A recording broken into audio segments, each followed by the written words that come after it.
Elon says it's the most serious looming issue. Elon Musk warns of defaults of mortgages on commercial real estate. So what he's basically worried about is that a lot of these big notes. Now, for those of you that aren't familiar with commercial loans versus residential mortgages are a term loan and you pay it off at the end. Commercial loans are a period of time. So you borrow money from that bank at a period of time. You don't pay it off. They can call the note due if it doesn't hit their conforming standards in their bank, or it throws their books off. So they'll say, you know what, we're going to give you 6 months to get this refinanced with somebody else. And all of a sudden you have to refinance that building. Well, a building that's half full or half empty, however you want to look at it, is probably not going to appraise now for as much. So there's going to be a shortage on equity. So now you're going to see commercial properties potentially having challenges, which is fine. Here's the deal. I'm still in an area, Chris, I don't know if you are too. I'm in an area where I'm seeing commercial buildings going up everywhere. I don't know about you. And I'm talking like little strip malls. I'm talking, we need a Starbucks, or how about this? The new craze right now. Everybody needs to be on an automatic payment on a car wash because you got that $700 a month car. You might as well pay $35 a month. You drive through every 5-minute car wash. And so now you're seeing car washes being built everywhere. So it's like, here's the deal. Don't feel sorry for the big boys and the big girls that have money. I don't. But what it has is that it has the overflow to you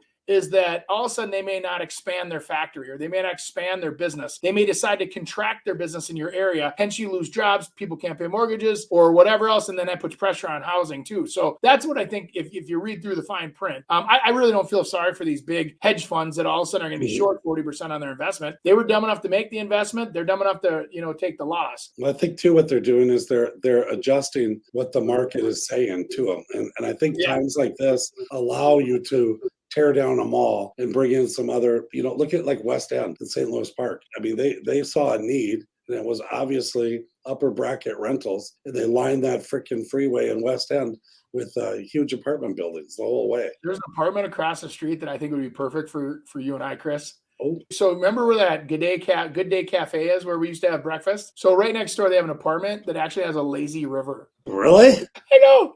I'm like, I wouldn't even have a job. What was the one in Uptown that Clark Gasson owned?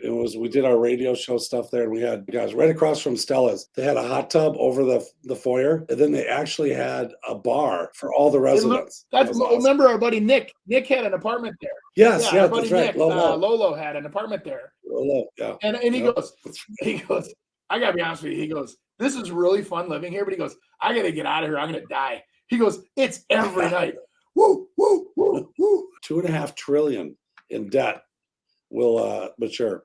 So it's the most in any 5-year period, 60 to 70% occupied only. And refinancing these loans can be incredibly expensive and likely lead to the next major crisis. What do they do with major crises, Mr. Prasky? Print more money. Well, that's what's happened. Here's the thing. I was reading an article the other day about this where they were talking about like the presidents that were the only presidents in the last like whatever many years that haven't been reelected. And it was because there was fears of a recession that we were heading into when they were trying to be reelected. And right now, same thing's happening to the current administration. And they're talking about them wanting to roll out this huge bailout for